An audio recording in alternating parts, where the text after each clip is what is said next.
Hey, what's up everybody? It's Luke here from Lifehouse, and just want to give Lifehouse College another shout out. If you haven't registered yet, this month you can still register for college. So get on that, the link is below.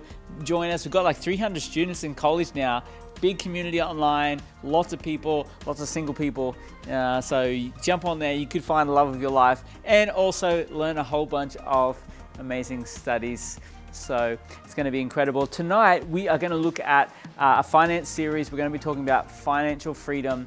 And this series is seriously one of the things that could really have a big impact on your life. We're going to learn about what God says about finance. So get ready to take some notes. Seriously, tune into this because it's going to be incredible, life-changing. So here we go right now. Let's talk about financial freedom.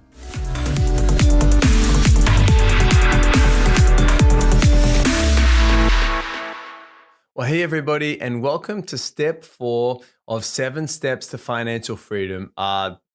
Today we're going to be looking at saving a full 3 to 6 month emergency fund. If you're joining us for the first time, my name is Josh. I'm one of the pastors here at Lifehouse, and hey, we're just committed to helping you step into financial freedom and all that God has for you financially in your life. And so this is a great step. So let's not skip over this. Let's do this well. And then we're going to move on to even more fun things like investing, building wealth, saving for the future, and leaving a legacy. So step 4, saving a full 3 to 6 month emergency fund. I want to encourage you during this step, what we're doing is we are getting ready for a rainy day. Who knows that there's rainy days in life? We don't want them, but sometimes there's financial emergencies. Sometimes there's job losses, and you should be ready for them when they come. And a full emergency fund, this is like an umbrella for a rainy day. You don't always need it, but you need to have it handy because you don't want to get wet, and you especially don't want to get soaked. You don't need it often, but when it rains, hey, nothing to worry about. It's an inconvenience, but you just put up that umbrella and you're safe from the rain. Proverbs chapter 6, verse 6, it says, "Go to the ant, you sluggard. Consider its ways and be wise. It has no commander, no overseer, no ruler, yet it stores its provision in summer and gathers its food at harvest time." So what can we learn from the ants about storing up resources for the future? Well, I can see a few things here is that the ant is not lazy. Sometimes laziness doesn't catch up to us today, but it will catch us up to us tomorrow or next month or next year. So let's be wise. Let's be learning. That's why you're part of this course. I can see that it says it has no commander, no overseer. No one's going to follow you up. No one's going to make sure you do this. Now, your connect group leader, your coach, your pastor, they may assist you. They may encourage you. I hope this is encouraging you today, but I'm not looking over your shoulder, making sure that you're doing this. No, you've got to be doing this on your own. And it says it stores up its provisions in summer and gathers its food at harvest. And so the ant knows that there's seasons that come every year. Now, financial crises may not happen every year, but the majority of people, I think it's about half of people will experience some kind of catastrophe financially or some kind of job loss in their life. And so we need to be ready in a good season, in a good time. Let's be saving up surplus so that in a tough season, we're ready for that. Now, depending on where you're watching this was filmed, we're in the global pandemic of the coronavirus in 2020 and 2021. And once you hit a pandemic or hit a situation, maybe when there's a job loss, it's too late to begin saving. You have needed to save before that. And during the pandemic, we see that the people who had a good bank balance or people who had savings or people who are investing have no issues if they had a job loss. They can, I've got a 3-month, fund, or I've got 6 months. I can get ready. I can find that new job. I can start a new business. But if you're living month to month, or there's too much month left over at the end of your money, you're living week to week, paycheck to paycheck. When there's a tough time, you won't be ready for that. And have you had a tough season financially in your life? I want to ask you that today. And if you have, what got you out of that tough season? Did you have to borrow money? Did you get an extra job? Was it stressful? I want to encourage you, save a 3 to 6 month emergency fund. This is money that if we go through a tough time, an emergency, we don't have to go into debt. We don't have to use our credit cards. No, we just use our savings and we get ready for that job ahead.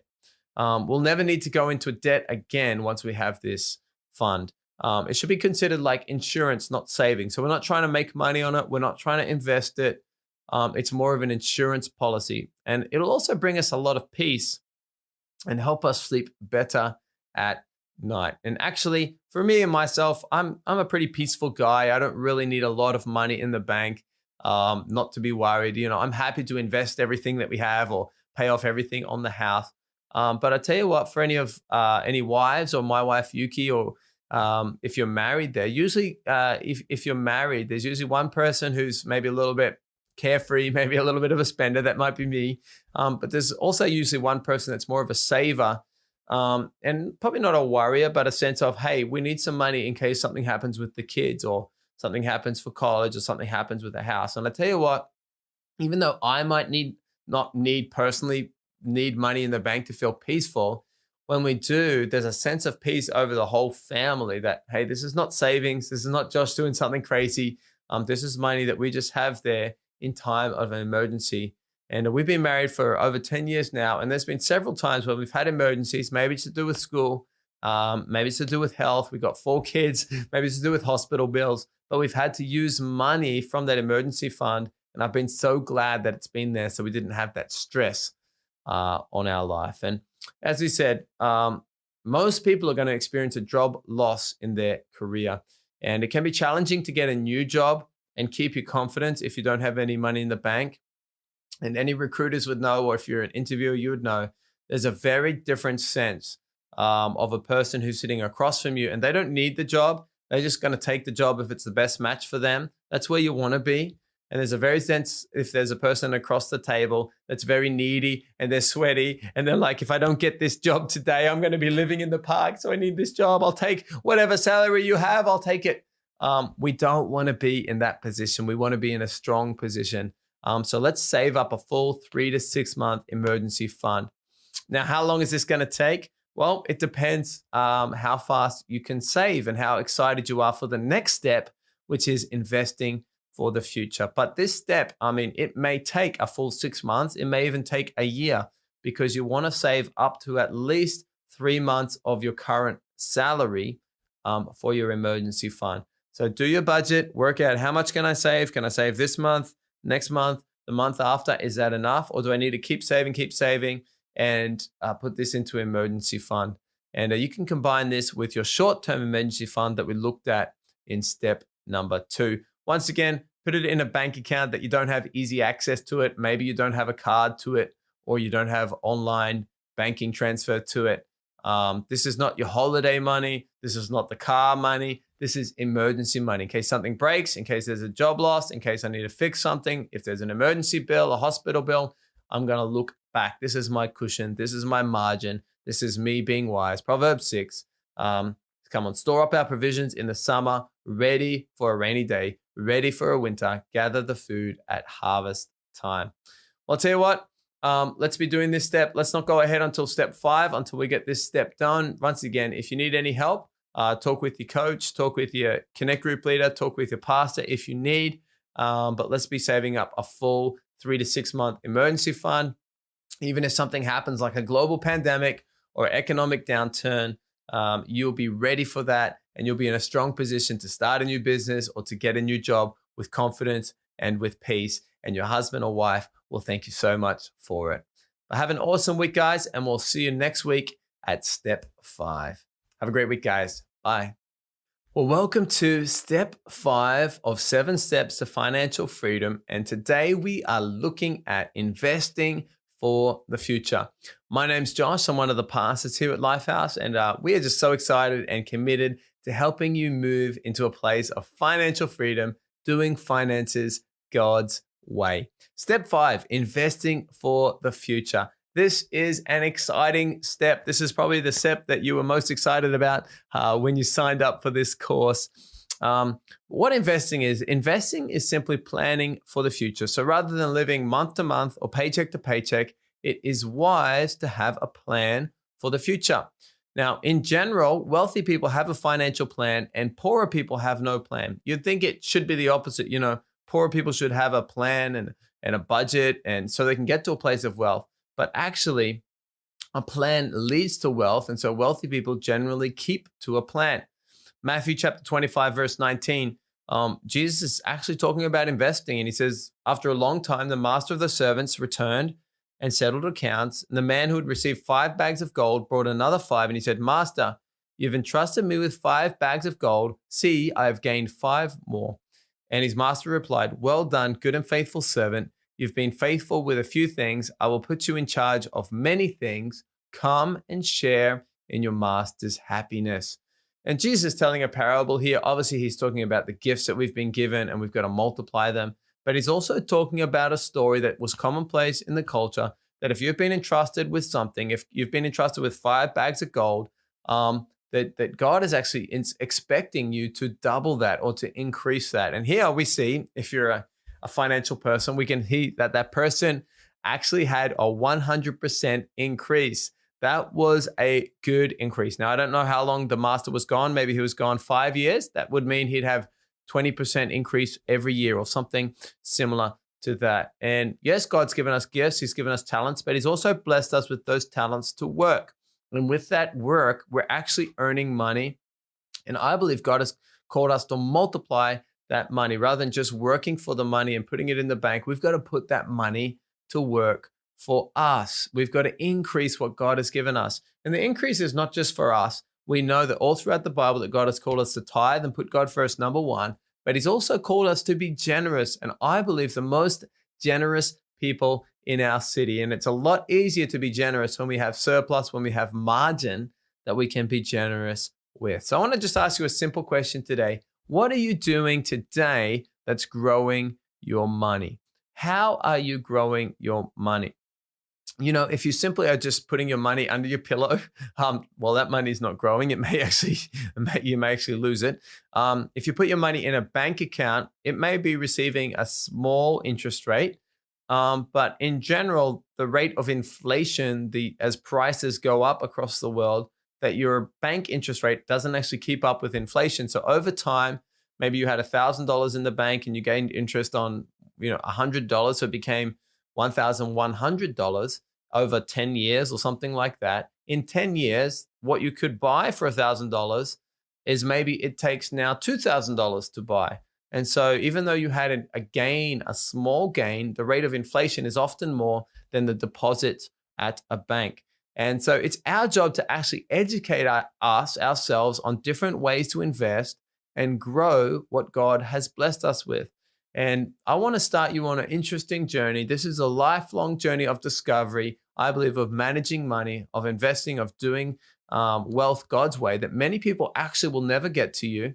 But it's a journey of discovering how I can multiply this money, how I can be wise. What does God call me to do with the resources that he's given me?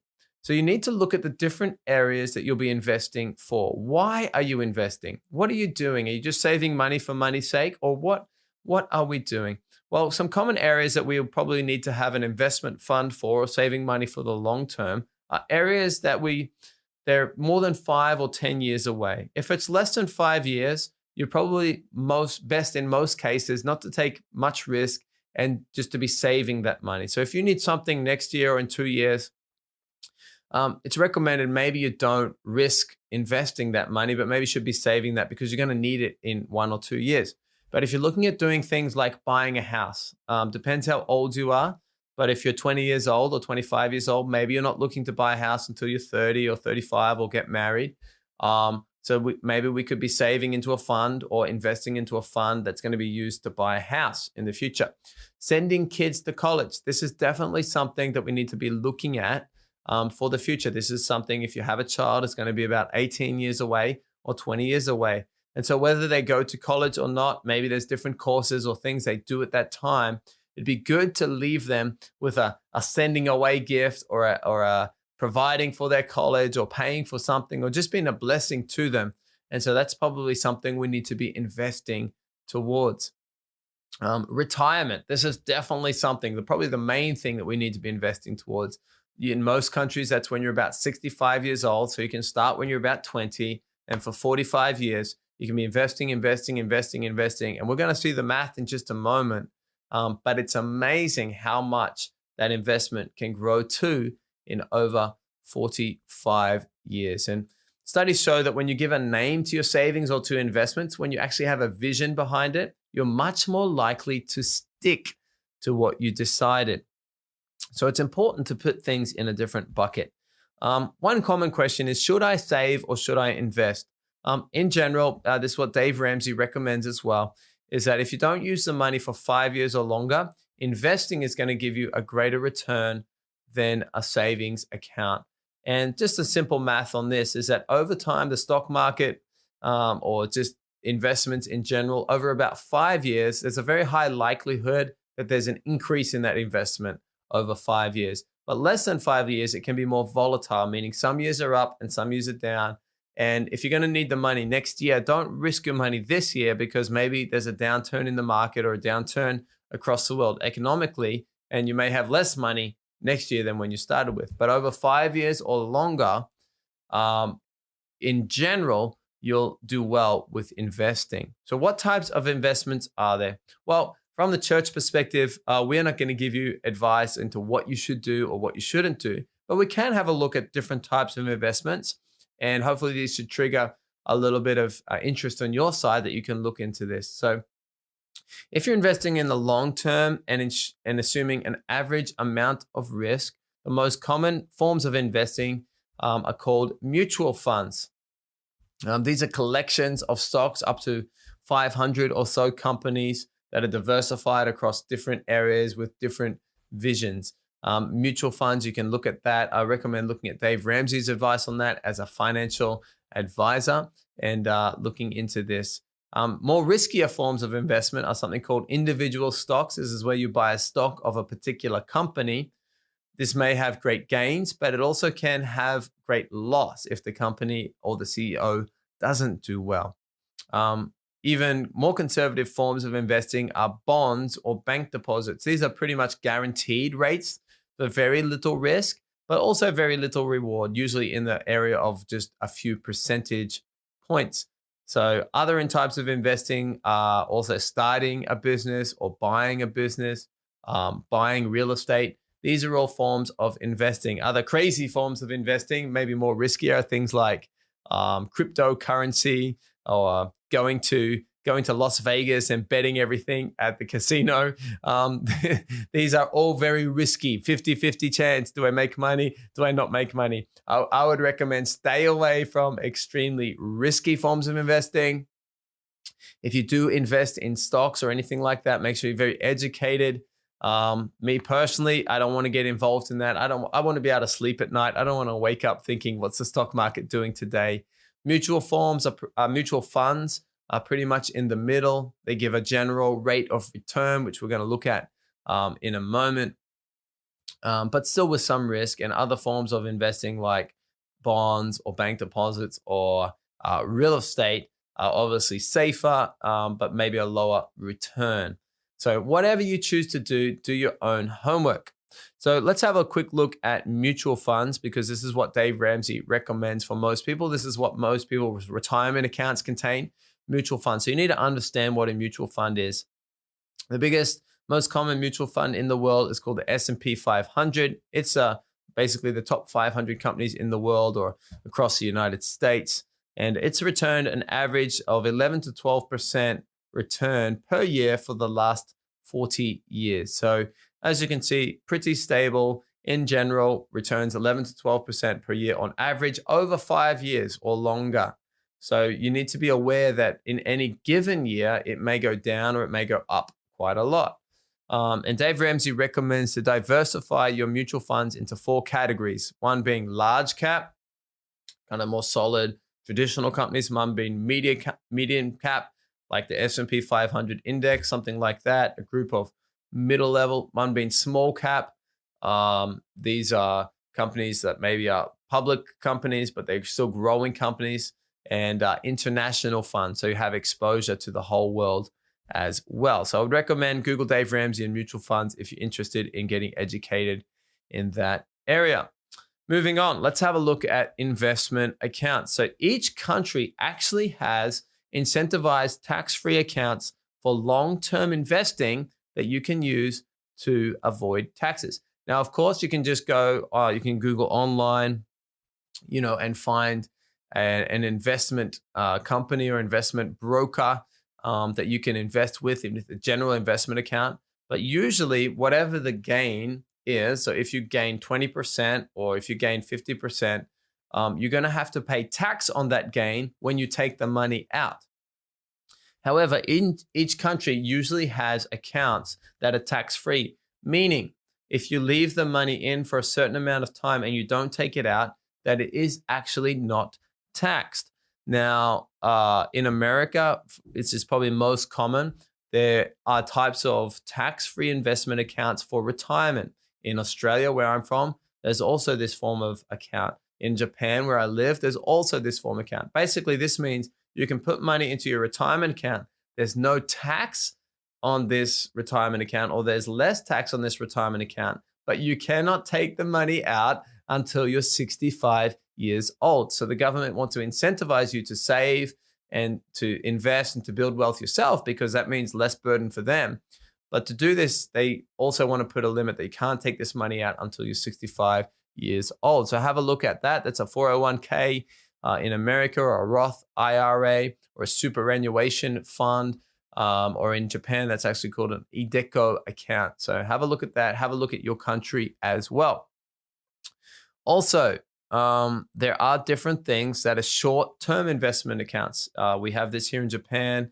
America also has it. Your country, once again, have a look at this. This is a short-term incentive by the government to say, hey, for the next 5 years, if you use this particular account, you can choose the mutual funds, you can choose the stocks, but there's not going to be any taxes associated for the next 5 years, for 5 years only. So you can make the use of that. This is also in Europe. In the UK, they have this form of account. It's called a NISA account. They also have the same type of NISA account, usually for students. This is the same concept as retirement account, but it's your money that you're saving for your kids, and they can't take the money out though until they're 18 years old. So there's no taxes on the gains, but once again, there's a time limit on it. They cannot take the money out until they're 18 years old. So you can make the most of that, because the taxes will add up, because as you're gaining money in the future, when you take that money out, you will have to pay taxes on all the money that it's accrued, or all the gains and retirement accounts. So usually only at 60 years old, but there's tax-free retirement investing. Once again, do your homework, have a look at your country, and Google either retirement account or college accounts, investment accounts, and have a look in your country which applies for you. But even if there isn't any tax-free accounts that apply to you, still use a standard securities account, which means you can add money anytime, withdraw money anytime, but you will need to pay capital gains tax, usually on the gain, which is not tax on your own money. It's just tax on the amount that's increased. So if you invested $10,000 and that grew to $20,000 over time, you had a gain of $10,000. So usually you'd have to pay something like 20% tax on the gain. So it is a tax, but it's actually only a tax on the gain. So you don't need to feel too bad about that, because you actually did make money. Awesome. Well, let's have a look at buying a house. So this is another form of investment. Of course, some people are going to agree. Some people are going to be renters. Some people are going to be buyers. Some people are going to be big into real estate. That's okay. You can disagree. I've got the microphone today. In general, from what I've seen, from what other people have seen, from what wealthy people do, in general, it's a good thing to buy a house if you're going to be living in that area for at least 2 years or more. So have a look at your area. Are you going to be there long term? You don't want to be buying and selling a house all the time, because oftentimes you'll lose money because there are fees associated with buying a house. And when you buy a house, it's good to at least have 5%, and preferably 10% or more, 20% would be awesome, of a down payment to get the best interest rates for your home loan. So once again, this is up to you. There's no judgment there if you have 0% down or 5% down or 10% down. If you can buy a house and you've got your full 3 to 6 month emergency fund, save up what you need, talk with the bank, talk with the real estate agent, and you can buy a house. But it's good to have a deposit down, because if you have a deposit down, you can get a good interest rate from the bank. Oftentimes, they may give you money based on a 0% down type of loan, but the interest rate will be very high. So you do want to have some money saved up to buy a house. And don't buy a house if you have other debt, because what happens is your debt moves into your spare bedroom, and something goes wrong. Maybe the air conditioner breaks, maybe the heating breaks, or something will happen. And so I really want to encourage you, don't buy a house if you have other debt. Pay off your university loan first. Get a full 3 to 6 month emergency fund ready, especially when you own a house. There's things that you have to pay. If something breaks, it's actually yours, so you have to pay it. If you rent, usually the owner would fix it, but when it's yours, you have to pay for those repairs or pay for those taxes. Retirement. So how much should you be saving for retirement? Well, a good rule of thumb is to invest about 15% of your income for the future when you won't work. And so this may be a lot at the start. I would recommend look at your budget. Can I save 10%? Can I save 15%? Invest that for the future time when I'm not working.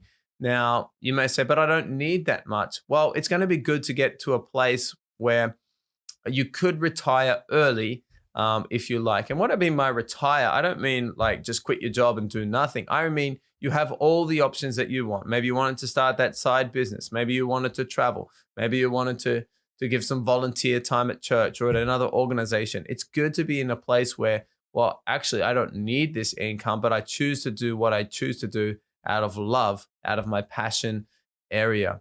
And for retirement, there's simple math here. You have needed to save about 10 to 12 times your desired income at retirement.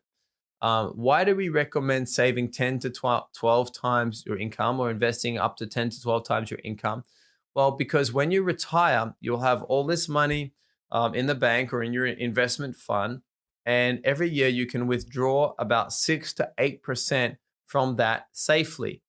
That still is going to leave about 4% for that fund to continue to grow. And assuming that maybe 2% inflation per year, it's still going to continue to grow at a rate of 2% per year. So what you don't want to do is you don't want to save up a whole lot of money and then just start using that money until you have nothing left. Because oftentimes if you do that, when you're 65 and you save up your money, okay, I've got money for another 20 years or 30 years. What happens if you get to 95 and you're still alive? Are you going to live on nothing?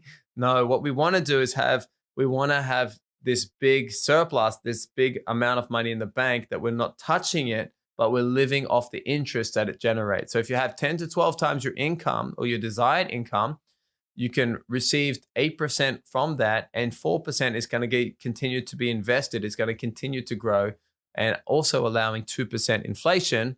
You're going to have a growth rate of 2% per year. And hey, when you do pass away, well, you have a large amount of money that you can pass on as an inheritance to your children and to your children's children. So take care of your future. If the government helps with a pension, if the government also has a program, let's see this as a bonus, but not as what we're relying on for our future. And here in Japan, the government does have a pension. That's going to be awesome. That is a bonus, but I'm not relying on that. I also want to be independently financially secure as well, for the sake of my family and our family's family. Awesome. Well, retirement investment goals. Let's get into a bit of math here today, if you like this type of thing. So here's the amazing thing is, I think it's Einstein that said that compound interest is the eighth wonder of the world. Compound interest means that you gain interest in 1 year, and then next year, the interest is calculated not just on the original amount, but on the original amount plus the interest gained. And so it turns into this large snowball, and it's actually really, really, really powerful. In the same way, when you have an interest rate on a debt, it's really, really, really powerful in the opposite way, because you go further and further into debt faster and faster. But here's just some simple math.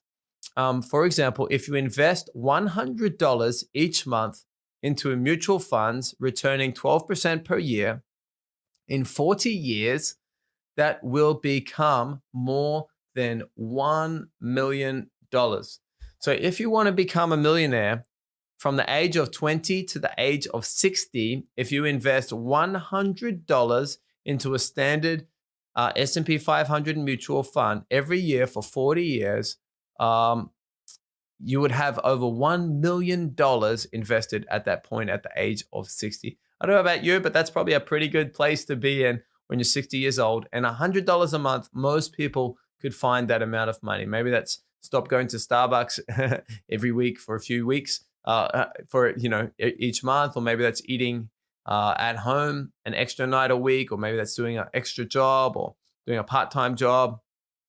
That's $100. Here's the biggest thing. Here's the craziest thing. If you simply just save that amount without investing, just saving $100 a month for 40 years, the total, if you just saved it, would be $48,000. I'll let that sink in. If you just save money for 40 years, you'll have $48,000. If you invest that same amount of money into a mutual fund that Dave Ramsey recommends, you will have over $1 million. You can see that there's a large power in compound interest over time. And the earlier you begin investing, the longer time it has to compound. So you might want to start today. Let's start today. If you're ready for step 5, if you're not ready for step 5, let's go back. Let's get a budget. Let's save an emergency fund. Let's get out of debt. And then let's look at this step. And the last thing we'll look at in this step is kids' college. So kids' college is expensive. It's getting more expensive. Whether or not your kids go to college in 20 years, we don't know, but it's a good idea to start saving for their future when kids are born. So what you can do is you can calculate how much you'll need, and you can start investing to reach that goal. So for example, if you wanted to get to a point of saving $70,000 for your children in 20 years, which seems like a lot of money, although college these days is very expensive, and we're talking about 20 years away. You'll need to invest $200 a month for 5 years, and then you just let it grow for another 13 years, and you'll hit that $70,000 number. Or you can invest $100 every month for 18 years, and you'll hit $70,000. So you can do the maths on that. Remember, you probably want to use an interest rate like 10% or 12%, something in that range. That's a mutual fund investment. But once again, do the research yourself for investments. We don't give any investment advice. Have a look at Dave Ramsey's encouragement around investing, though. It's very good, very simple, very clear. And I think you can learn a lot from that as well. So investing, this is really exciting. There's a bit of homework on your side. Have a discussion with your Connect group. Have a discussion with your coach. Talk with your pastor if you need advice around this. But come on. Let's be doing what Jesus says. Let's be increasing the gifts, increasing the finance that God has given us, not just for ourselves, but for our family, our family's family, to be generous, to build the church, and to see many people come to know God is our end goal. So have a great week. Enjoy this step. Lots of information there, and have a look at that. So we'll see you next week for step 6. Have a great week, guys. We'll see you later. Hey, welcome back, guys. I hope that you guys absorbed a bunch of this stuff about financial freedom, and so good to learn about this. But if you don't know Jesus, hey, today you can know Jesus in your life. It's the best decision you will ever make, is to invite Jesus into your life. He loves you, wants to come into your life today. And I want to just pray for you right now if you want to receive Jesus. Okay, so let's pray together. Jesus, we thank you. We believe in you today. Come into our lives. We'll follow you. Amen. Amen. If you just prayed that prayer, just a simple prayer like that, I believe God will answer your prayer. We'd love to help you out. So definitely send us a message. I'm sure there's a local pastor where you are who would love to get in touch with you and just help you walk that journey with following Jesus.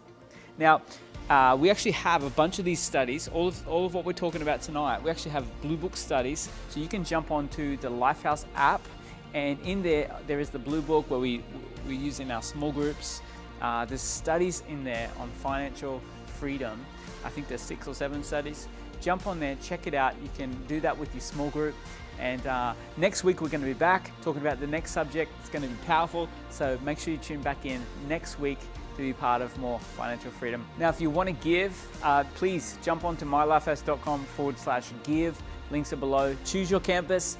Be a part of supporting your local campus, your local church. It's a great thing to support your local church. And we're really praying God's blessing over your life as you do that. So links are below for that. Let's be faithful and give and build the house of God together. Have an amazing week, guys. We'll see you back here next week.